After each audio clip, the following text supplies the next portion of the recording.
இந்த ஆர்ப்பாட்டத்தை நடத்தி கொண்டிருக்கிற பேரன்பிற்கும் வணக்கத்திற்கும் உரிய புதிய தமிழகம் கட்சியினுடைய நிறுவன தலைவர், என்னுடைய அன்பிற்கினிய அண்ணன் மருத்துவர் கிருஷ்ணசாமி அவர்களே,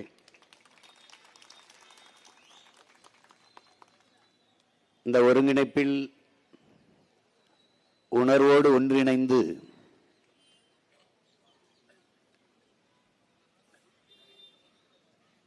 அரவணைத்து இந்த ஆர்ப்பாட்டத்தை இயக்கிக் கொண்டிருக்கிற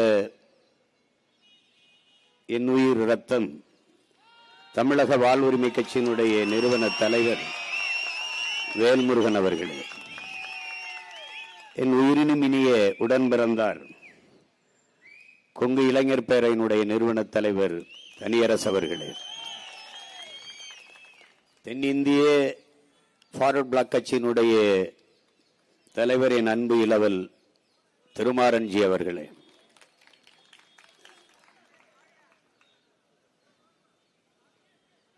மனிதநேய மக்கள் ஜனநாயக கட்சியினுடைய பொதுச் செயலாளர் தம்பி இப்ராஹிம் அவர்களே, தமிழர் தன்னுரிமை கட்சியினுடைய தலைவர் அன்பிற்கினி அண்ணன் வியனரசு அவர்களே,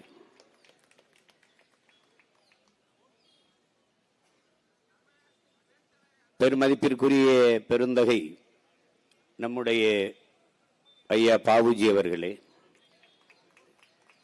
சிறுபான்மை மக்களினுடைய பேரமைப்பின் தலைவர் எங்களுடைய பாசத்திற்குரிய பேராயர் ஷாம் இயேசுதாஸ் அவர்களே,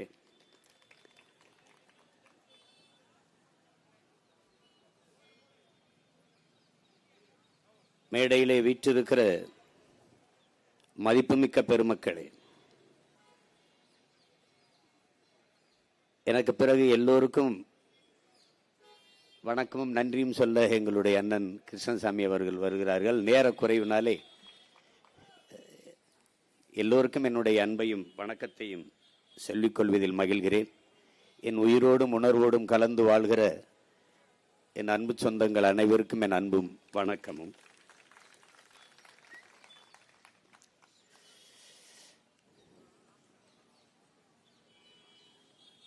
புனுரி நீர் குளவிக்கு இனித்த முளைபோல் சுரக்கும் காவிரி என்று புறநானூறு பாடுகிறது.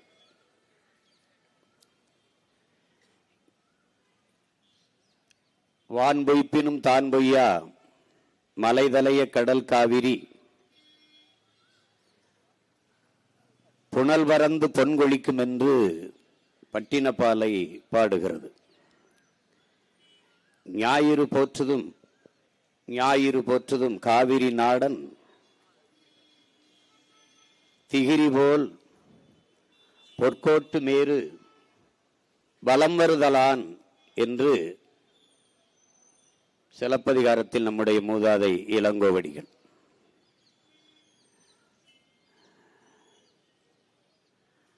காவிரி நாடன் என்று அழைக்கப்படுகிற சோழன் தன்னுடைய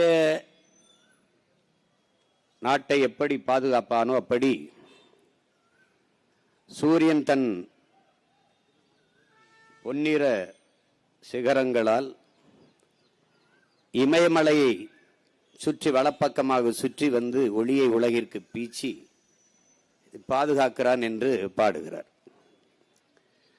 மருங்கு வண்டு சிறந்து ஆர்ப்ப மணிப்பு ஆடை அதுபோர்த்து கருங்கையில் கண் விழித்து ஒழுகி நடந்தாய் வாழி காவேரி என்று அதே நமது மூதாதை இளங்கோடிகள் காவிரியை வரவேற்கிறார்.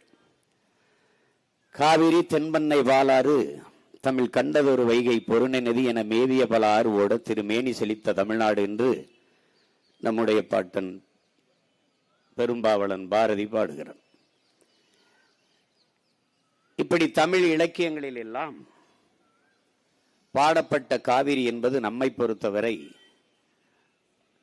அது நதி அல்ல, அது ஆறு அல்ல, நம் தாய் என்பதை என் அன்பு தம்பி தங்கைகள் புரிந்து கொள்ள வேண்டும். அதில் வதிவது நீர் அல்ல, தமிழ் பேரினத்தின் குருதி ரத்தம் என்பதை அறிவு சமூகம் அறிந்து கொள்ள வேண்டும். நினைக்கலாம் இங்கே அமர்ந்திருப்பவர்கள் பேசி என்ன ஆகப் போகிறது என்று. இவர்களால் தான் இது ஆகவே போகிறது. அது இன்னைக்கு இல்ல நாளைக்கு. இங்கே நம்முடைய ஐயா பாபுஜி அவர்கள் பேசுவது குறிப்பிட்ட இந்த பிரச்சனையை பெரியவர்கள் எல்லாம் பேசினார்கள். என்னுடைய அண்ணன் பெருந்தலைவர் மக்கள் கட்சியினுடைய தலைவர் அண்ணன் தனபாலன் அவர்கள், புரட்சி தமிழர் பேரவை பறையர் பேரவையினுடைய தலைவர் என் அண்ணன் ஏர்போர்ட் மூர்த்தி அவர்கள் எல்லாம் குறிப்பிட்டார். இந்த சிக்கல் இன்று நேற்றல்ல, 18ஆம் நூற்றாண்டிலிருந்து இது நடக்குது. 1800 இந்த பிரச்சனை இருக்குது.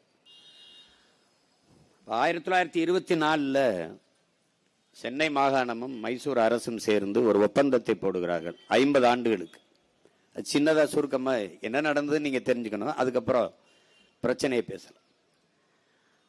அதுல 75 விழுக்காடு நீரை ஒதுக்கி கொடுப்பது என்று முடிவெடுக்கிறார்கள். அப்ப 566 டிஎம்சி அதை கண்ணாடி தமிழகத்திற்கு கொடுக்கணும், தமிழகம் புதுச்சேரிக்கு. இந்த நீர் வளமையை வைத்துக் கொண்டுதான் நம்முடைய தாத்தன் பெருந்தலைவர் காமராஜர் காவிரி டெல்டா வடிகால் அபிவிருத்தி திட்டம் என்பதையும் புள்ளம்பாடி வாய்க்கால் திட்டத்தையும் இன்னும் பல நீர்ப்பாசன திட்டங்களையும் செயல்படுத்துகிறார். அந்த 24 போடப்பட்ட அந்த ஒப்பந்தத்தை புதுப்பிக்காமல் அன்றைய ஆட்சியாளராக இருந்த ஐயா கருணாநிதி அவர்கள் விட்டுவிட்டதால் 1974 அது காலாவதி ஆகிவிட்டது, வலிமை இழந்திருது. பிறகு அவர்கள் அணைகளை கட்ட தொடங்கும் போது பிரச்சனைகள் பெருசாகிறது. இப்ப 1986 இந்த காவிரி நதிநீர் உரிமைக்காக வழக்கு, ஒரு நடுவர் மன்றத்தை, ஒரு தீர்ப்பாயத்தை அமைக்க வேண்டும் என்று தமிழ்நாடு அரசு செல்லுகிறது. அப்ப 86 சென்றதற்கு அவர்கள் ஒரு தீர்ப்பாயத்தை தொடங்குகிறார்கள். ஆனால் தீர்வு எப்பொழுது? 1991 தமிழ்நாட்டிற்கு புதுச்சேரிக்கு 205 டிஎம்சி தரணும் அப்படின்னு அவர் சொல்றார். தீர்ப்பாயம் சொல்லுது, நீதிமன்றம் சொல்லுது. கர்நாடக அரசு தந்ததா நமக்கு வந்ததா? இதுதான் கேள்வி. அதற்கு பிறகு 2007 16 ஆண்டுகளாக விசாரணை நடத்தி ஒரு முடிவுக்கு வர. அதுல 740 டிஎம்சி இருக்குது. அதுல 419 டிஎம்சி நமக்கு ஒதுக்குறாங்க. அதுல பில்லிக்குண்டுல இருந்து நமக்கு 192 டிஎம்சி தரணுங்கிற முடிவுக்கு வர்றாங்க. அப்ப 2007 காலகட்டத்தில். பிறகு 2018 பிப்ரவரி உச்சநீதிமன்றம் ஒரு இறுதியா ஒரு தீர்ப்பை சொல்லுது. பெங்களூர்ல இருக்கிற குடிநீர் தட்டுப்பாட்டை காரணம் காட்டி அந்த 192 குறைச்சு 177.25 டிஎம்சி என்று வரையறைக்கு வருகிறார். இதுவரை இந்த 177.25 டிஎம்சி நமக்கு திறந்து விடப்பட்டதும் இல்லை, வந்ததும் இல்லை. 1, 2, 4 டிஎம்சி இப்படித்தான் அது கொடுப்பார்கள். இங்கே போராடுகிற நாங்கள் பொழுதுபோக்கிற்காக, அரசியல் செல்வாக்கை உயர்த்திக் கொள்வதற்காக, மக்களின் வாக்குக்காக இதை செய்யல. என் மக்களின் வாழ்க்கைக்காக செய்கிறோம் என்பதை அறிவு சமூகம் புரிந்து கொள்ளும். ஏன்னா நாங்க போராடாத போராட்டம் இல்லை, நாங்க பெறாத வழக்கும் இல்லை, பார்க்காத சிறையும் இல்லை. ஆனா எங்களை கோயிலுக்கு நேர்ந்து விட்ட மாடு மாதிரி எங்களை ரோட்ல போட்டு வந்தே போனவங்களெல்லாம் நீங்க கோட்டைக்கு அனுப்பிட்டு மறுபடியும் எங்களை ரோட்ல தான் விட்டுருக்கீங்க. இப்ப நாங்க பேசுறது அங்க இருக்கிறவனுக்கு அது புரியுமானாங்க கூட எங்களுக்கு தெரியல. அதுதான் அது ஏதோ எங்களுக்கு சொல்வார்ல, வாங்கி வந்த வாரம் அப்படி இருக்கு, ஒன்றும் சரி கிடையாது. இதுல இங்கே அவ்வப்போது அவர்கள் நமக்கு நதிநீரை திறந்து விடுவதெல்லாம் அவர்கள் உச்சநீதிமன்ற தீர்ப்பை எல்லாம் மதிப்பதாக இல்லை கர்நாடக அரசு. அதை தெரிஞ்சுக்கணும். கேரளாவும் மதிக்கிறது இல்லை. நமக்கு அவர்கள் திறந்து விடுவது அதிகமாக மழைப்பொழிவு நடந்து அங்கே அணையின் கொள்ளளவு உயர்ந்தால் அணை உடைந்து விடுமோ என்ற அச்சத்தில் திறந்து விடுவார்கள். அப்படி திறந்து விடுகிற நீர் உபரி நீர் தானே ஒழிய தமிழ்நாட்டுக்கு கிடைக்க வேண்டிய உரிய நீர், உரிமை நீர் இல்லை. அதை நீங்க நல்லா விளங்கணும்.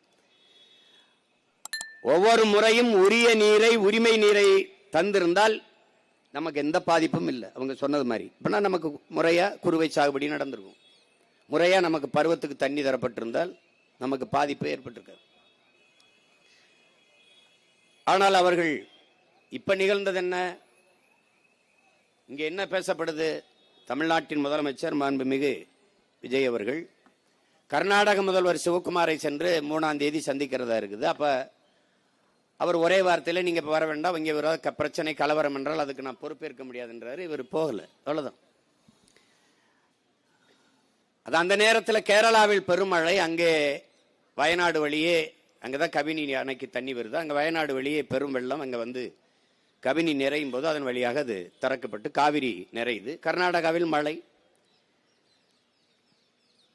அங்கே பெரும் மழையினாலே அணையின் கொள்ளளவு கூடும் போது அவனால் அணை அதுக்கு மேல சேமிக்க முடியாதுங்கிறதுனால திறந்து விடுறான். அது யதார்த்தமாக இயல்பாக நடந்துற ஒரு நிகழ்வா இருக்குது.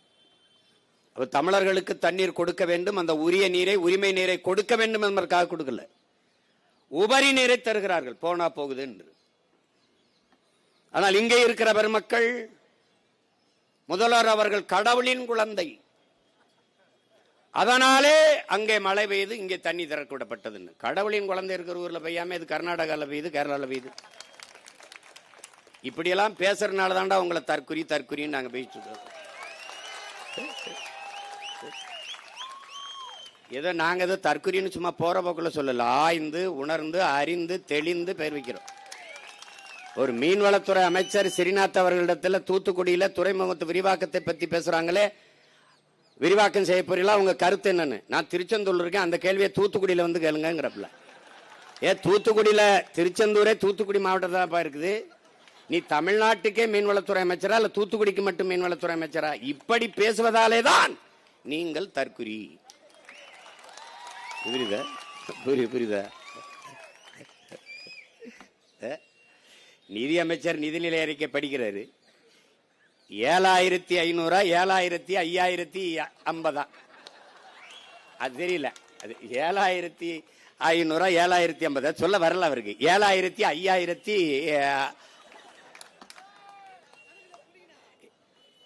அப்புறம் அது 8900 அது வரல, 8000 9000 என்னவோ. 1-2 ஒழுங்கா படிக்காதவன் எல்லாம் நிதியமைச்சரா போட்டு நாங்க என்ன நினைச்சுக்கிட்டோம், இங்க பாரு உங்க உலகத்துலடா கணிதமேதை ராமானுஜம் பிறந்த நாட்டுல அவன் கூட்டத்துக்கு இல்ல 1-2 ஒழுங்கா தெரியாதவன்லாம் நிதியமைச்சர் ஆயிட்டான். என்னன்ப என எழுத்தன்பை இவ்விரண்டும் கண்ணன்ப வாழும் உயிருக்குங்கிறான் வள்ளுவ பெருமகனார். ஏன்? எழுத்து வருவதற்கு முன்னே என்னை கண்டுபிடித்தவன் என் இன மக்கள் என்பதை புரிஞ்சுக்கணும். முதல் நிலம் தாண்டி 2வது நிலத்தில், முல்லை நிலத்தில் ஆடு மாடுகளை வளர்க்க தொடங்குகிற போது அதை எண்ணுவதற்கு 1-2 கண்டுபிடித்த இனத்தின் கூட்டம் நாங்கள். அதனால அதை என்னன்பை என எழுத்தன்பை இவ்விரண்டும்னு பாடுறாரு. அப்படி வந்த கூட்டத்துல ஒன்னும் தெரியல, உலகம் எங்களை பாக்குது. இனிமே எந்த பெருமையும் நீ பேச முடியாது. நான் யாரு தெரியுமா? நான் சேர சோழ பாண்டியன் பரம்பரை. நான் யாரு தெரியுமா? புலித்தேவன் வாரிசு. நான் தீரன் சின்ன மேல பேரன். டே போடாங்கிட்டு போட கேவலப்படுத்திடுவான். கம்பன் இளங்கோ போப்பா அப்படின்றான். ஒரு பெருமையும் உனக்கு கிடையாது. இப்ப இந்த சூழலில் இங்கே பேசியவர்களாம் குறிப்பிட்டார்கள், நாங்கள் தேர்தலில் வெல்லாதிருக்கலாம், தேர்தலில் தான் வெற்றி பெறவில்லை, கொண்ட கொள்கையில் நிலைப்பாட்டில் உறுதியாக நிற்கக்கூடிய கூட்டம். இந்த மண்ணுக்கும் மக்களுக்கும் ஒன்றென்றால் உயிரை விட மேலானது என் மக்களின் உரிமை என்பதில் முன்னாடி நிற்கக்கூடிய பிள்ளைகள் நாங்கள். ஏனென்றால் அப்படிப்பட்ட பரம்பரையில் வந்த மக்கள் நாங்கள். அடிமை வாழ்வினும் உரிமை சாவு மேலானது. சரணடைந்து வாழ்வதை விட சண்டையிட்டு சாவது மேலானது. மண்டியிட்டு வாழ்வதை விட மானத்தோடு மாண்டு போவது மேலானது. உயிரை இழக்கலாம், உரிமையை இழக்கலாமா? உயிர் உன்னதமானதுதான், நான் அறிவேன். ஆனால் அந்த உயிரினும் மேலானது எமது உரிமை, எமது இனத்தின் விடுதலை என்ற முழக்கத்தை முன்வைத்தவன் எங்கள் உயிர் தலைவன் மேதகுவே பிரபாகரன் அவர்கள். உயிரை இழப்பது தனிப்பட்ட உனக்கான எனக்கான இழப்பு. ஆனால் உரிமையை இழப்பது ஒட்டுமொத்த தமிழ் தேசிய இனத்திற்கான இழப்பு என்பதை என்னிலும் இளைய என் தம்பி தங்கைகள் நினைவில் கொள்ள வேண்டும். அதை விட்டுவிடக்கூடாது என்பதற்காகத்தான் இந்த போராட்டம். ஒரு காலத்தில் இந்த சிக்கல் வரும்போது நம் முன்னவர்கள் வேடிக்கை பார்த்துக் கொண்டு நின்றார்கள் என்று வருங்கால தலைமுறை காரி துப்பக்கூடாது என்பதற்காகத்தான் இந்த போராட்டம். இல்லை, அதிகாரத்தில் இருந்தவர்கள் தான் அமைதியாக கடந்து போனார்கள். அதிகாரமற்ற நம்ம இன மக்கள், நம் உடன் பிறந்தார்கள், நமது முன்னவர்கள் போராடி அந்த உரிமைக்காக போராடி நின்றார்கள் என்ற வரலாற்று பதிவு வர வேண்டும் என்பதற்காகத்தான் இந்த ஆர்ப்பாட்டம். இங்கே என்னுடைய தம்பி தங்கில் தெரிஞ்சுக்கணும், காவிரி நதிநீர் சிக்கல் இவர்கள் இருக்கிற வரை இந்த ஆட்சியாளர்கள் தீர்க்கப்படாது. திராவிட கட்சிகள் தீர்க்கல. இந்த சிக்கல் எப்படி வருது? ஐயா கலைஞர் அவர் கருணாநிதி அவர்கள் முதலமைச்சராக இருக்கும்போது உச்சநீதிமன்றத்தில் ஒரு வழக்கு தொடுக்கிறார்கள், அதிகப்படியாக நீர் தர வேண்டும் என்று. அப்ப காங்கிரஸ் கர்நாடகாவில் ஆளுகிற உயரத்தில் இருக்கு, இங்கே துணை இணை கட்சியா இருக்கு.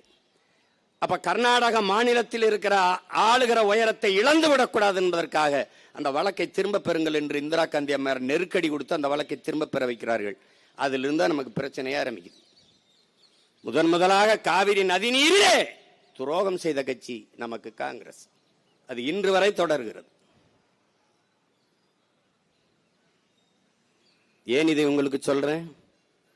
மான தமிழச்சி மாறல பால் குடிச்ச ஒவ்வொரு மகனுக்கும் இந்த நினைவில் இருக்கணும், இது நினைவில் இருக்கணும். இவன் எவ்வளவு தூரம் நம்ம இனத்தின் வரலாற்று பகைவன் என்பதை நீங்க கவனத்தில் வச்சுக்கணும்.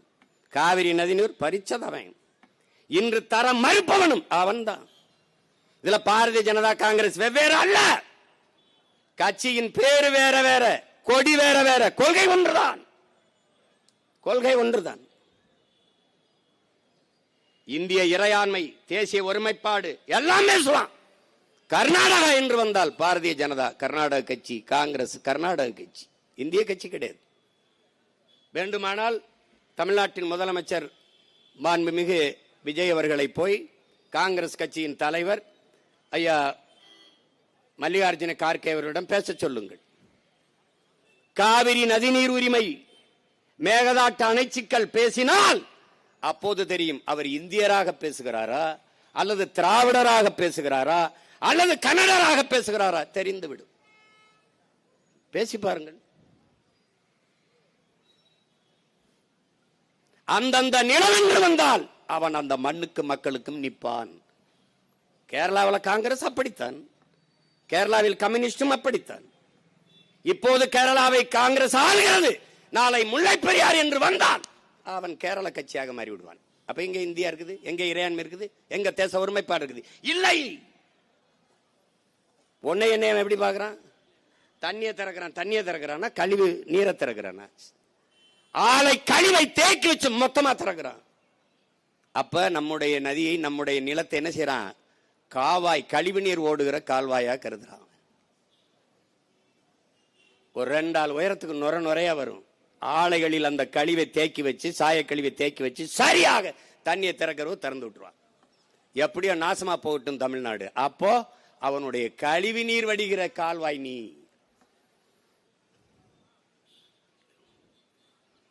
உன்னுடைய மலையை வெட்டி எடுத்துட்டு போறான். கேரளாவில் மலை இருக்கா இல்லையா? இருக்கு.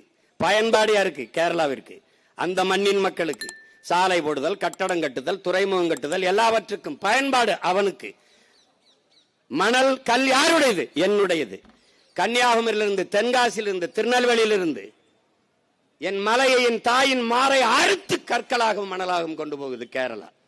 அதே லாரியில் திருப்பி கோழி கழிவு, மருத்துவ கழிவு, பூரா கழிவுகளையும் என் நிலத்தில் கொட்டுறான், குப்பை மேடாக கருதுகிறான். என் வளத்தை எடுத்துக்கொண்டு போய் என் நிலத்தில் குப்பை மேடாக்குறான். இவன் சாக்கடை, இவன் குப்பை மேடு. ஒருத்தனுக்கு கோபம் வந்திருக்கா? கேரள முதல்வர் கடிதம் எழுதுகிறார், என் உடன் பிறந்தானே, இங்கே கட்டுமான பணிகள் பாதிக்கப்படுகிறது, மணல் தேவை, கற்கள் தேவை அதிகப்படுகிறது, அதனால் தடையின்றி தமிழ்நாட்டிலிருந்து அதை அனுப்புவதற்கு ஏற்பாடு செய்யுங்கள் என்று. யாருக்கு? இவருக்கு தான். உங்கள் நாட்டில், உங்கள் மாநிலத்தில் மலைகள் இருக்கிறதா இல்லையா? இருக்கிறது. ஏன் வெட்டவில்லை? ஏன் ஏன் ஏன் வெட்டல?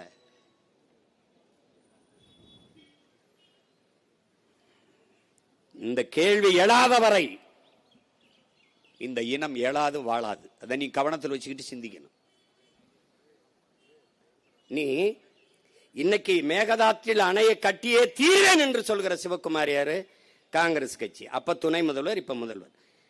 இதே சீதாராமையாவும் இதே சிவகுமாரும் வெல்வதற்காக, இந்த காங்கிரஸ் கட்சி வெல்வதற்காக அன்றைக்கு தமிழ்நாட்டின் முதலமைச்சராக இருந்த ஸ்டாலின் அவர்களும் அண்ணன் திருமாவளவன் அவர்களும் கர்நாடகாவில் சென்று வாக்கு சேகரித்தார்களா இல்லையா? சொல்லு, ஆமாவா இல்ல? சொல்லு. சேகரித்தார்கள். நீங்கள் திராவிட முன்னேற்ற கழக கட்சியின் தலைவராக இருந்தால் சிக்கல் இல்லை. தமிழ்நாட்டின் முதல்வராக இருந்து நீங்க எப்படி போய் அவர்கள் வெற்றிக்கு வாக்கு சேகரித்தீர்கள்? ஒரு சொட்டு தண்ணி தர முடியாது என்கிறார்களே, அதற்காகவா? மேகதாதில் அணை கட்டியதுறோம் என்று 9,000 கோடி பிஜேபி ஆட்சியிலும் ஒதுக்கினான், இவன் ஆட்சியிலும் ஒதுக்குறான். அப்ப ரெண்டுக்கு என்ன வேறுபாடு இருக்கு? காங்கிரஸ் வந்தாலும் தமிழர்களுக்கு தண்ணி இல்லை, பாரதிய ஜனதா வந்தாலும் தமிழர்களுக்கு தண்ணி இல்லை. கச்சத்தீவா கொடுத்தது கொடுத்ததுதான், திருப்பி எடுக்க என்ற பேச்சுக்கு இடமில்லை. யார்? காங்கிரஸ். பிஜேபி கொடுத்தது கொடுத்ததான், திருப்பி எடுக்க வேண்டும் என்ற பேச்சுக்கு இடமில்லை. பிஜேபி கொள்கை ஒண்ணுதான், கட்சி பேரு வேற, கொடி வேற. இது நல்லா விளங்கணும். நீ இது புதுசா ஒண்ணு இல்ல. நீட்டை கொண்டு வந்த யாரு? காங்கிரஸ். சிஎஸ்டி கொண்டு வந்தவன் யாரு? காங்கிரஸ். என்ஐஏ என்ஆர்சியை கொண்டு வந்தது யாரு? காங்கிரஸ். இது எல்லா நச்சு திட்டத்தையும் கொண்டு வந்தது யார்? காங்கிரஸ். இப்ப பெத்து பேர் வச்சான், அவர் ஊட்டமா போன் விட்டா ஹார்லிக்ஸ் கொடுத்து வளர்க்குறப்பல, இவ்வளவுதான். என்ன மாறுபாடு கண்டுட்டா?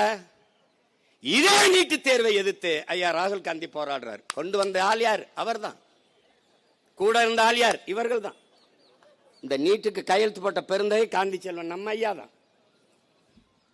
இந்த நாடகத்தில் இருந்து என்னைக்கு நீ இந்த நாடக கொட்டகையில் இருந்து வெளியேறுகிறாயோ அன்னைக்கு தான் இந்த நாடு மக்களும் முன்னேற முடியும்.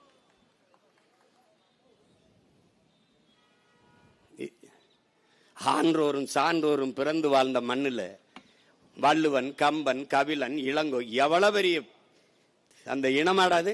அந்த இனத்திலே பிறந்திருக்க நீ? கேவலம்.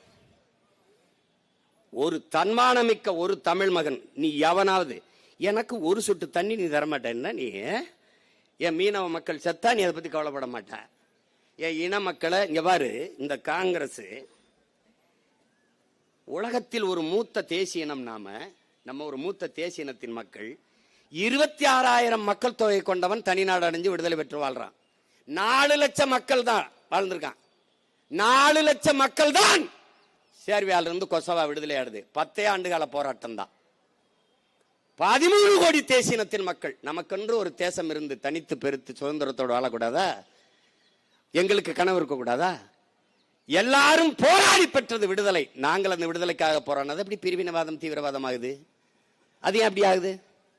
ஏன் ஆகுது? ஒரு தேசிய இனத்தின் தேச விடுதலை கனவை போச்சிக்கு நாசமாக்கின வரலாற்று பகைவன் காங்கிரஸ். 3 கையெழுத்தில் நம்ம இனத்தின் எதிர்கால தலையெழுத்தின் நாசமாக்கியவன் காங்கிரஸ். லால் பகதூர் சிரிமாவை கையெழுத்துல பண்டம் அன்னைக்கு மலையக மக்கள்ல 10 லட்சம் பேரை குடியுரிமை நாடற்றவனா தூக்கி கொண்டாந்து ராவடோரவை இறக்கி விட்டு போனான். அங்க முதல் கையெழுத்து. இந்திரா காந்தி அதே சிரிமாவை கையெழுத்துல நம்மளுடைய கச்சத்தீவை தாரவார்த்து கொடுத்து நம் மீனவ மக்களின் வாழ் உரிமை மொத்தமா முடிச்சிட்டான். கச்சத்தீவு எனக்குன்னா நீல தூராதிகம், கச்சத்தீவு அவனுக்குன்னா அவனுக்கு தூராதிகம். கதையை முடிச்சிட்டான். கடைசியாக ராஜீவ் ஜெயவர்தனை ஒப்பந்தம். இந்த கையெழுத்து தான் தமிழ் தேசியனத்தின் விடுதலை போராட்டத்தின் வீழ்ச்சியின் முதல் அடி, முதல் படி. கதையை முடிச்சிட்ட. என்ன வச்சிருக்க நீ? என்ன இருக்கு? கல்வி மாநில உரிமை. அதை எடுத்துட்டு போனது யார்? எடுத்துட்டு போனது யார்? காங்கிரஸ். பறி கொடுத்தது யார்? இதே திமுக. இன்று வரை கல்வியை மாநில பட்டியலுக்கு கொண்டு வருவோம். என்னை கொண்டு வருவீங்க? என்னை கொண்டு வருவீங்க? இப்ப இருக்கிற முதல்வர் அதை பத்தி பேசுவாரா? இல்ல கொண்டு வருவாரா? கொண்டு வருவாரா சொல்லுங்க. ஒரு சொட்டு மேகதாதில் அணை கட்டியே தீர்வேன் என்று சொல்லுகிற கட்சியை கூட்டணி வைத்து 60 ஆண்டுகளாக இல்லாத அந்த அமைச்சரவையில் 2 அமைச்சருக்கு பங்கு கொடுக்க வேண்டிய அவசியம் என்ன வருது? என்ன வருது அவசியம்? என்ன வருது? நமக்கு இருக்கிற கோபம் ஏன் அவருக்கு இல்ல? ஏன் அந்த கட்சிக்கு இல்ல? என் மண்ணின் மக்களுக்கு, என் உரிமைக்கு, என் அடிப்படை உரிமை, என் மக்களின் வாழ்வுரிமை பறிக்கிறது 13 மாவட்டங்களில் குடிநீரை காவிரி. பல மாவட்டங்கள். நீ நம்ம தஞ்சாவூருக்கு டெல்டா நினைச்சிருக்க. காவிரி தமிழ் தேசிய தமிழ்நாட்டினுடைய உயிர் நீர், உரிமை நீர். அத பறிக்கிறான். இப்ப நீ எடுக்க வேண்டிய ஒரே முடிவு என்ன? ஒரு சொட்டு தண்ணீர் தமிழ்நாட்டுக்கு இல்ல. அப்ப உன்னோட கூட்டும் இல்ல, என்னோட ஓட்டு உனக்கு இல்லடா. இந்த முடிவை மான தமிழ் மக்கள் எடுத்தால் அவன் வருவான். தமிழ்நாட்டிற்குள் தமிழனுடைய உரிமைக்கு, உணர்வுக்கு, உயிருக்கு எதிராக எவன் நின்றாலும் ஒரு ஓட்டு வாங்க முடியாதுங்கிற நிலையை, நெருக்கடியை நாம் உருவாக்கினால் நமக்கு முன்னாடி அவன் பேசுவான். இப்ப பேசாது. இப்ப பாரதிய ஜனதா இந்திய ஒன்றியத்தை ஆண்டு கொண்டிருக்குல்ல, அதுக்கு தெரியாம அது இசை தராம மேகதாட்டுல அணை கட்ட முடியுமா? கட்ட முடியுமா? எப்படி அனுமதிக்கிற நீ? எப்படி அனுமதிக்கிற? இப்ப மேகதாட்டுல அணையை கட்டுனா, கட்டக்கூடாதுன்னு பாரதிய ஜனதா அனுமதி தரலைன்னா அடுத்த முறை பாராளுமன்றத்தில் காங்கிரஸ் வென்றும் பாரதிய ஜனதா தோற்றும். அந்த அற்ப தேர்தல் வெற்றிக்காக ஒரு தேசியத்தின் உரிமையை பறிகொடுக்க அவர்கள் தயாராக இருக்கிறார். அப்ப நாம் என்ன செய்யணும்? என் உரிமையை பறிக்கிற உனக்கு என் நிலத்தில் ஒரு ஓட்டு கிடையாதரா என்ற முடிவை மான தமிழ் மக்கள் நாம் எடுக்கணும். இல்ல உன்னை எவனாலும் காப்பாற்ற முடியாது. உனக்கு இருக்கிற ஒரே கருவி, வலிமை மிக்க ஆயுதம், வாக்குதான்.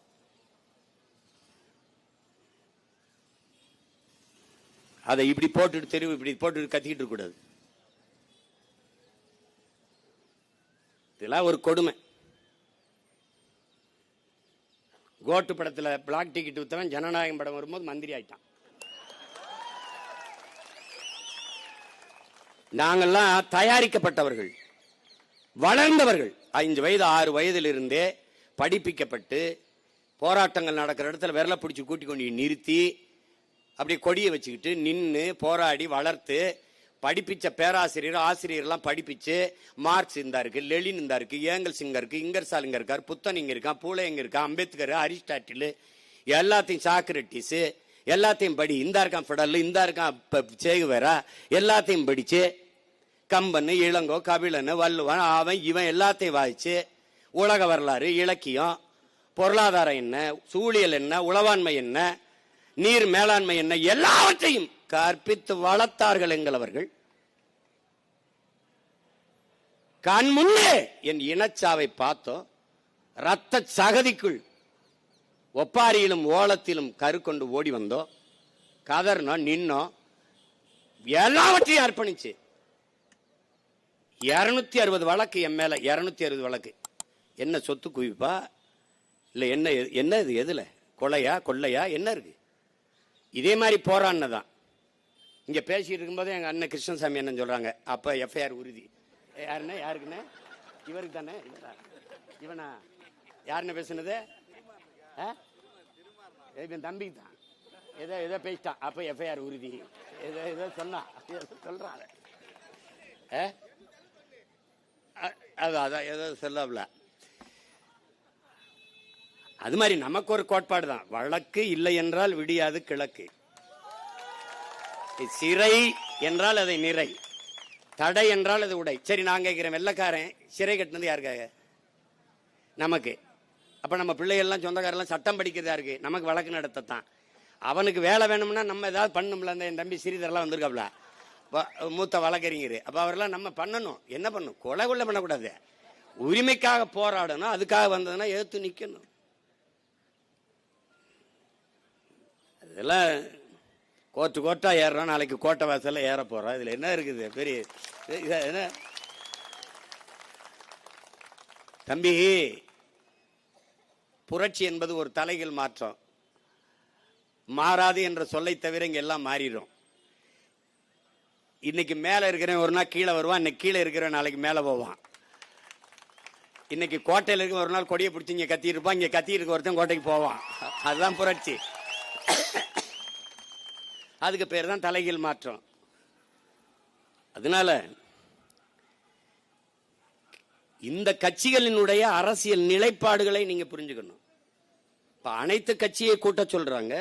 இப்ப நாங்க எங்க அண்ணன் கிருஷ்ணசாமி எல்லாம் ஐயா எடப்பாடி ஆட்சியில் போய் பல்வேறு பிரச்சனைக்கு நாங்க பேசணும். இதே வேளாண் பிரச்சனைக்கு இது எல்லாத்துக்கும் போய் உட்கார்ந்து பேசணும். இப்ப அனைத்து கட்சியை கூட்டுறதுல அவருக்கு இருக்கிற பிரச்சனை என்னன்னா, அவர் காங்கிரஸ் கட்சி தான் தரம் இருக்குது, காங்கிரஸ் கட்சி தான் தரம் இருக்குது, அணையை கட்டுவேங்கிறது. அப்ப அவங்கள வச்சுக்கிட்டு இவர் எப்படி கட்சி நடத்துவார்? எப்படி கூட்டம் அனைத்து கட்சி கூட்டத்தை நடத்துவாப்புல? இங்க நீங்க நல்லா கவனிக்கணும். தண்ணீர் தமிழர்களுக்கு கொடுக்க முடியாது, மேகதாதில் அணையை கட்டியே தீர்வேன் என்று சொல்லுகிற அந்த மாநில முதல்வர் சிவகுமார் அனைத்து கட்சியை குற்றார். பாரதிய ஜனதாவையும் குற்றார், மதச்சார்பற்ற சனதள கட்சியும் குற்றார், எல்லா கட்சியும் குற்றார். ஆனால் பாதிக்கப்பட்டிருப்பது நாம். தண்ணியை நீங்கள் தந்தையாக வேண்டும் என்பதற்கு அனைத்து கட்சியை கூட்ட வேண்டிய அவசியம் நமக்கு இருக்கு. அந்த பொறுப்பும் கடமையும் நாட்டை ஆளுகிற முதல்வருக்கு இருக்கு, செய்யல. தமிழ்நாடு அரசு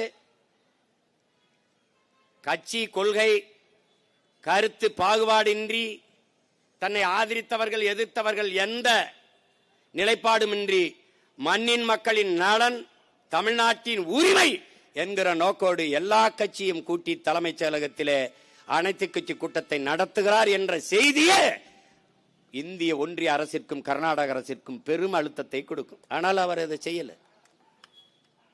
இப்ப என்ன செய்ய போறாரு? தொகுதி மறுசீரமைப்பு, அது இந்திய ஒன்றிய அரசு பாரதிய ஜனதா அரசு கொண்டு வர துடிக்குது, டிலிமிட்டேஷன். அதுக்கு அனைத்து கட்சி நாடாளுமன்ற அதாவது மாநிலங்களவை உறுப்பினர்களை அழைக்கிறது. இப்ப இவர்கிட்ட உறுப்பினர் இல்லை, ஒரே ஒரு உறுப்பினர் அவர் என்ன பண்ணிக்கிறார், அது அந்த பிரவீன் சக்கரவர்த்தின்னு ஒரு காங்கிரஸ் உறுப்பினர். அவரை தவிர இப்போ திமுக ஒரு தீய சக்தி ஆயிடுச்சு, அந்த சக்தியில தான் இருக்கிறாங்க. இப்ப காங்கிரஸ் நாடாளுமன்ற உறுப்பினர்கள் இவரோட வந்து உட்காருவாங்க, திமுக இருக்க மீதி உறுப்பினர்கள் இவரோட வருவார்களா? இல்ல அதிமுகவில் நியமிக்கப்பட்ட நாடாளுமன்ற இந்த மாநிலங்களவை உறுப்பினர்கள் அவரோட வந்து உட்கார்ந்து பேசுவார்களா? இப்ப இங்க பேசிய பெருந்தமிழர் ஐயா பழக்கருப்பை அவர்களோட குறிப்பிட்டாங்க. அதாவது இந்த தொகுதி மறுசீரமைப்புல நமக்கு இருக்கிற பிரச்சனை என்னன்னா, மக்கள் தொகை அடிப்படையில் அவங்க இந்த தொகுதியை பிரித்தார்கள் என்றால் மக்கள் தொகை எண்ணிக்கையில் இதுல இந்த குடும்ப கட்டுப்பாடு 20 திட்டத்தில் வந்த அந்த ஃபேமிலி பிளானிங்க 100 விழுக்காடு செயல்படுத்திய ஒரே மாநிலம் இந்தியாவில் தமிழ்நாடு தான். அது உங்களுக்கு தெரியும். அதனால நம்முடைய பிறப்பு விகிதம் கட்டுப்படுத்தப்பட்டுருச்சு. அப்ப நாம் இருவர் நமக்கு இருவர்னு சொன்னா, கொஞ்ச நாள் கழிச்சு நாம் இருவர் நமக்கு ஒருவர்னா, கொஞ்ச நாள் கழிச்சு நாம் இருவர் நமக்கு அதுக்கு இன்னொருவர்னு சொல்லி முடிச்சுட்டான். இப்ப பிறப்பு விகிதம் சுத்தமா முடிஞ்சிருச்சு. இப்ப நமக்கு வந்து அளவு கடந்த மது இந்த உடல் திறன் இல்லாதனால பிறக்கிற திறனை அற்று போயிட்டோம். இப்ப மற்ற மாநிலங்கள் உத்தரப்பிரதேசங்கள்லாம் இதை செயல்படுத்தல, அவன் பெரும் எண்ணிக்கையில் இருக்கிறான். இது எதுக்காக அச்சம் வருதுன்னா, இப்ப இவர்கள் தொகுதி மறுசீரமைப்பில் அவர்கள் பெரும் எண்ணிக்கையில் இப்ப 80னா அது 140 அப்படி ஆயிருது. இப்படி இரு மடங்கு பீகார், குஜராத், உத்தரப்பிரதேசம், இப்ப மகாராஷ்டிரா, ராஜஸ்தான் இதெல்லாம் அதிகப்படியாக எண்ணிக்கை நாடாளுமன்ற உறுப்பினர்கள் வந்துட்டால், ஒரு சட்டத்தை ஒரு மசோதாவை இந்திய நாடாளுமன்றத்தில் நிறைவேற்ற வேண்டும் என்று இந்த கட்சிகளுக்கு தேவை வந்தால், மொத்த அதிகப்படியான நாடாளுமன்ற உறுப்பினர்கள் மாநிலங்களவை உறுப்பினர்களுடைய ஒப்புதலை, அந்த வாக்கை ஒப்புதலை பெற வேண்டும்ங்கிற அவசியம் இருக்கிறது. குறிப்பாக தென் மாநிலங்களில் இருக்கிற நாடாளுமன்ற அல்லது மக்களவை மாநிலங்களவை உறுப்பினர்களினுடைய இந்த ஒப்புதலை பெற வேண்டிய தேவை இருக்காது. அவனுக்கு இந்தி பேசுகிற மாநிலங்களில் இருக்கிற நாடாளுமன்ற உறுப்பினர்களின் ஒப்புதலே போதுமானதாக இருக்கும். அதனால் எந்த சட்டத்தையும் எதிர்ப்பின்றி நிறைவேற்றிக் கொண்டே போவார்கள். இப்ப ஒரே நாடு ஒரே தேர்தல், இப்ப நீ நல்லா கவனிச்சுக்க, ஒரே நாடு ஒரே தேர்தல், ஒரே வரி ஜிஎஸ்டி, ஒரே பாடக்கொள்கை புதிய கல்விக் கொள்கை, ஒரே குடும்ப அட்டை, நாடங்களும் ஒரே ரேஷன் கார்டு, எல்லாம் ஒன்று. ஆனால் நதி இல்லை. எல்லாம் ஒன்னா இருக்கணும், ஆனால் நதி காவிரி அவனுக்கா இருக்கணும், முல்லை பெரியார் அவனுக்கா இருக்கணும் என்றால் அது எப்படி? இது எப்படியா இருக்கிறது?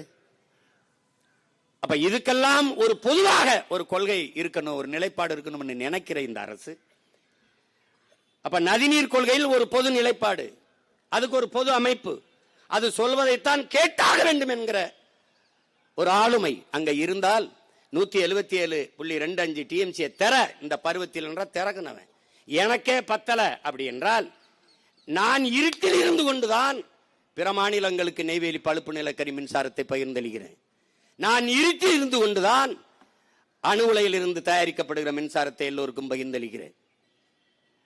எனக்கு எரிகாற்று இல்லாத போதுதான் நான் என்னுடைய காவிரி படுகையில் எடுக்கப்படுகிற மீத்தேன் பயோகேஸை எல்லாருக்கும் பகிர்ந்தளிக்கிறேன். அப்போ உங்கள் வளம் உங்களுக்கே என்றால், உன் நீர்வளம் உனக்கே என்றால், என் நிலத்தின் வளம் எனக்கே என்று நான் நின்றால் இறையாண்மையும் ஒருமைப்பாடும் எங்கே இருக்கும் என்பதை இந்த ஆட்சியாளர்கள் சிந்திக்கணும். இவர்களை விடு எங்களை போன்றவர்கள், இந்த மண்ணை மக்களை பேரன்பு கொண்டு காதலிக்கிற தமிழ் பிள்ளைகள், ஒரு நாள் பிரபாகரன் ரத்த துளியில் வந்த பிள்ளைகள் எழுந்து நின்றால் என்ன ஆகும் யோசிச்சு பாரு. என்னாகும்? நெய்வேலி பழுப்பு நிலக்கரி மின்சாரம் முழுக்க எனக்கு என்ற இறுக்கத்தை நான் கொடுத்தால் என்ன செய்வேன்? என்ன செய்வேன்? நீ என்கிட்ட பேச வர முதல்ல பேச வேண்டியது அவன்கிட்ட. காவிரியில உரிய பருவத்துக்கு உரிய நீரை அவனை தர சொல்லு, அப்புறம் இதை பத்தி பேசு என்று பேசுவதற்கு ஒரு ஆண் மகன், ஒன்று துணிவு மிக்க ஒரு தலைவன் இந்த நிலத்தில் இல்லாதனால இந்த பிரச்சனை. இங்க வேளாண் நிதிநிலை அறிக்கையில் இதெல்லாம் எதையுமே பேசப்படல. அரை மணி நேரம் 3/4 மணி நேரம் முதல்வரை புகழ்ந்து பேசிக்கொண்டே இருக்கிறேன். எழுந்து அதெல்லாம் வேணாம், நீங்க நிதிநிலை அறிக்கை படிங்கள் என்று அவர் சொல்லல, உட்கார்ந்தே இருக்கிறோம். அவராட்டு பேசிட்டே இருக்கல. நீங்கள் உண்மை எனும் விதையை விதைத்து சமத்துவ பயிரை விளைத்து அதை அறுவடை செய்த கோட் சூட் போட்ட விவசாயி, அன்னைக்கு அவர் கோட் சூட்டும் போல அப்படியே இருக்கல.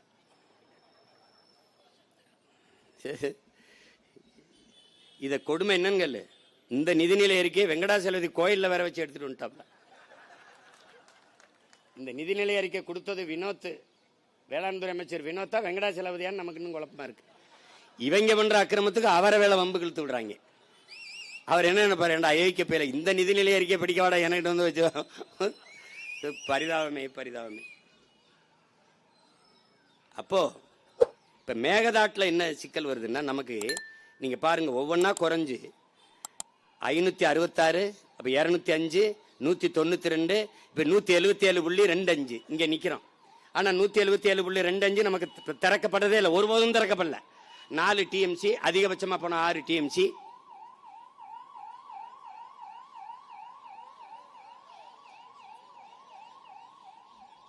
இதுதான் திறப்பாங்க. அதுவும் திறக்கும் போது இந்த மாதிரி உபரி நீரைத்தான், அதிகமா மழை பெய்து கொள்ளளவு கூடிட்டால் உபரி நீரை திறப்பார்கள். நமக்கு உரிய நீரை தந்ததில்லை, உரிமை நீரை தந்ததில்லை. இதுதான் நமக்கு சிக்கல். இப்ப நாம இந்த வைக்கிற கோரிக்கை, எங்களுக்கு வேண்டியது உபரி நீர் அல்ல, எங்களுக்கான உரிமை நீர், உரிய நீரை கொடு. இதுதான், அதை பெற்றுக்கொடு. இந்திய ஒன்றிய அரசு அதை பெற்றுக்கொடு, அதை தர சொல்.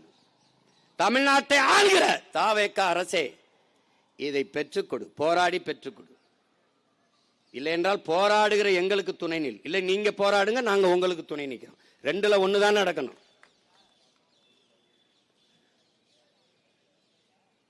அத மேகதாட்டுல இப்ப நீங்க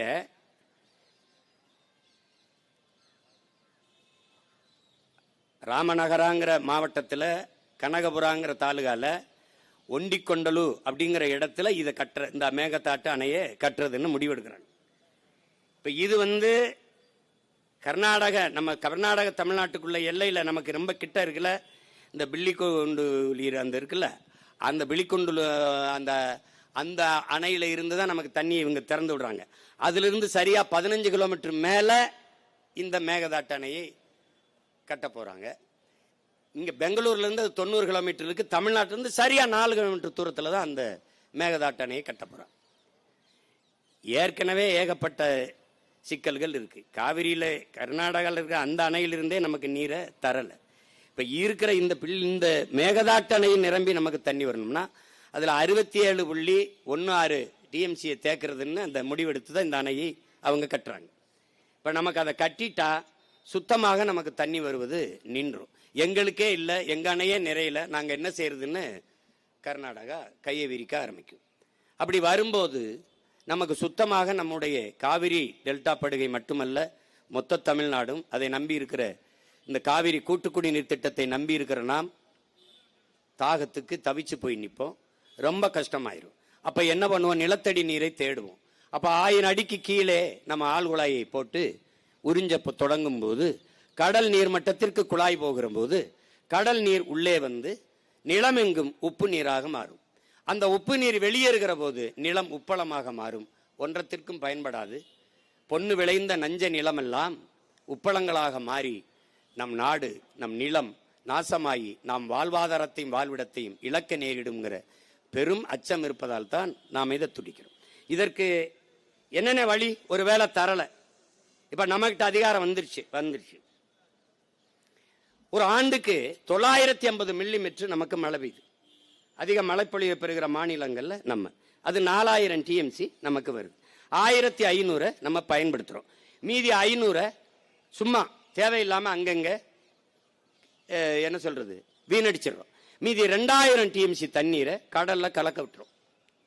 இந்த 2000 டிஎம்சி தண்ணீரில் ஒரு 500,000 டிஎம்சியை சேமிக்க, ஒரு 500 டிஎம்சியை சேமிக்க நாம வேலை திட்டத்தை தொடங்கணும். அது போர்க்கால நடவடிக்கைகள் தொடங்கணும். இப்போ உதாரணமா எப்படின்னு செய்வேன் அப்படின்னா, இதே தருமபுரியில ராசி மணல்ல அந்த அணையை கட்டுவதற்கு, நீர்மின் நிலையம் அமைத்துக் கொள்வதற்கும் அணையை கட்டுவதற்கும் அருமையான வாய்ப்புள்ள. இப்ப பாருங்க, அணை எங்க கட்டணும்னு சொல்றான் நீர்த்தேக்கத்தை. அது புறநானூறு எப்படி பாடுதுன்னா, 2 மலைகளுக்கு இடையிலே இருக்கிற அந்த தாழ்விடத்துல ஒரு பிறை வடிவம் போல கட்டணும். எப்போ? புறநானூறு பாடுது. அப்படிதான் நம்ம கட்டியிருக்கணும். அப்படிதான் ஆலியார்ல கட்டப்பட்டிருக்கு. அப்படித்தான் அமராவதி. இப்படி பல அணைகளை நம்முடைய தாத்தன் காமராஜர் அப்படித்தான் கட்டி கொண்டு வந்தான்.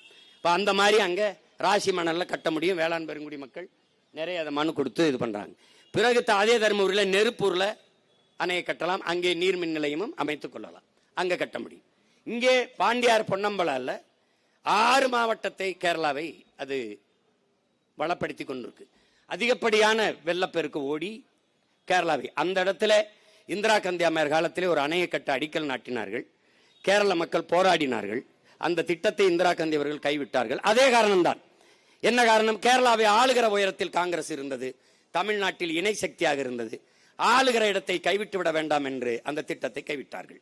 இதை போராடி பெறாமல் அந்த பாண்டியார் பொன்னம்பலா திட்டம் அப்படி இருக்கு. அங்க அணையை கட்டினால் நமக்கு போதுமான அளவிற்கு நீரை தேக்கிக் கொள்ள முடியும். பரந்தூரிலே 5000 ஏக்கரில் ஏர்போர்ட் கட்டுவதற்கு பதிலாக உங்கள் பிள்ளைகள் நாங்கள் ஏரி வெட்ட போகிறோம், நிலத்தை கொடுங்கள் என்றால் என் பெற்றோர்களின் தாய்மார்கள் மறுக்காமல் தருவார்கள். 2000 ஏக்கரில் சிப்காடு தொழிற்சாலைக்கு நிலம் கேட்கிற இவர்கள், இல்லையே ஆத்தா 2000 ஏக்கரில் உன் மகன் ஏரியை வெட்டுகிறேன் என்று கேட்டால் என் மக்கள் கொடுப்பார்கள். இதெல்லாம் வந்தால் நமக்கு நீரின் தேவையில் தன்னிறைவு அடைய முடியும். அதற்கான திட்டம், அதற்கான நோக்கம், அதற்கான கனவு, ஒரு தொலைநோக்கு இந்த ஆட்சியாளர்களிடத்தில் இல்லை. காவிரி நதிநீர் சிக்கல் இருக்கிற வரைதான் இங்கே அரசியல் செய்ய முடியும். கச்சத்தீவு மீட்கப்படாத வரைதான் அங்கே அரசியல் செய்ய முடியும். இந்த பிரச்சனைகள் இருந்து கொண்டே இருக்கிற வரைதான் தமிழர் நிலத்திலே அரசியல் செய்ய முடியும். அவனுக்கு அந்த பிரச்சனை இருக்கு வரைதான் அங்கே கர்நாடகாவில் அரசியல் செய்ய முடியும். இதனால் நம் உயிர் உரிமையில் இழிவான அரசியலை செய்து பதவிக்காக இதை செய்து நம்மளை பாதிக்க வைக்கிறார்கள் என்பதை பைந்தமிழ் செல்வங்கள், என் அன்பு பிள்ளைகள் அறிந்து கொள்ள வேண்டும். இந்த நிலையில் நாம் விழித்துக் கொள்ளவில்லை என்றால் இருக்கிற நிறைய உரிமைகளை இழந்திருக்கும். நம்ம முன்னோர்கள் செய்த வரலாற்று பிழை. குடகு அங்க என்னது? காவிரி உற்பத்தியாகி வருகிற அந்த ஓடி வருகிற குடகுல வாழுகிற மக்கள் 90 விழுக்காடு தமிழர்கள். மாநிலங்கள் எல்லை பிரிக்கிற போது குடகில் வாழ்ந்த மக்கள் தமிழ்நாட்டோடு இருக்கிறோம் என்று போராடினார்கள். 2 மாதத்திற்கு மேலாக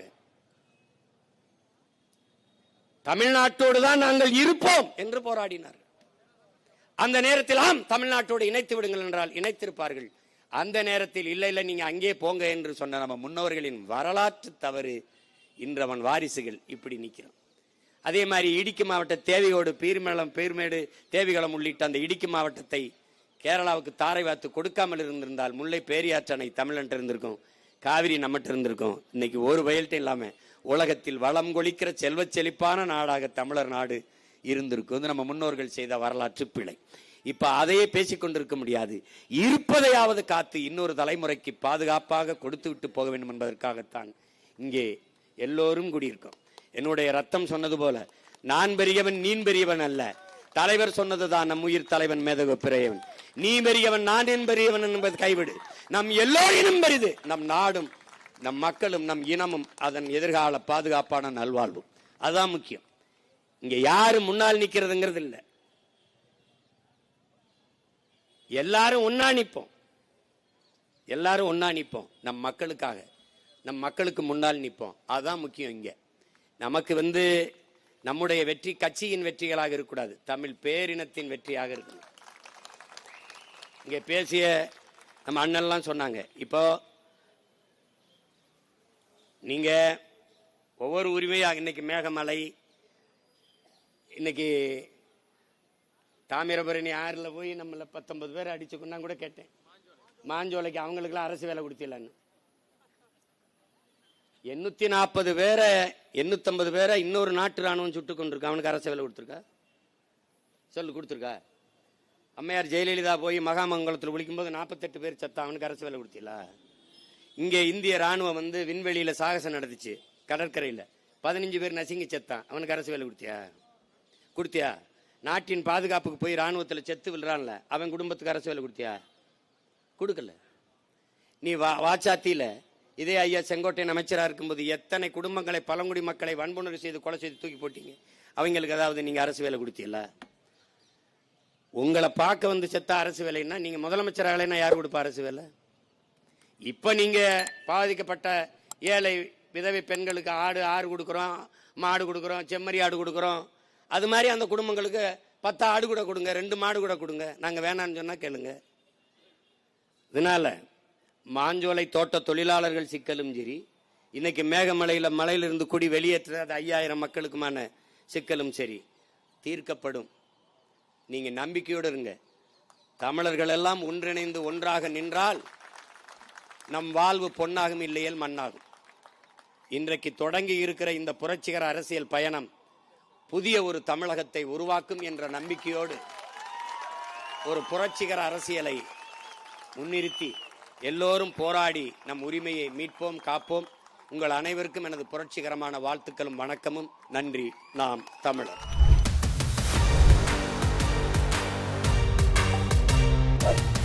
அருந்தமிழ் எங்கள் உயிருக்கு நேர்.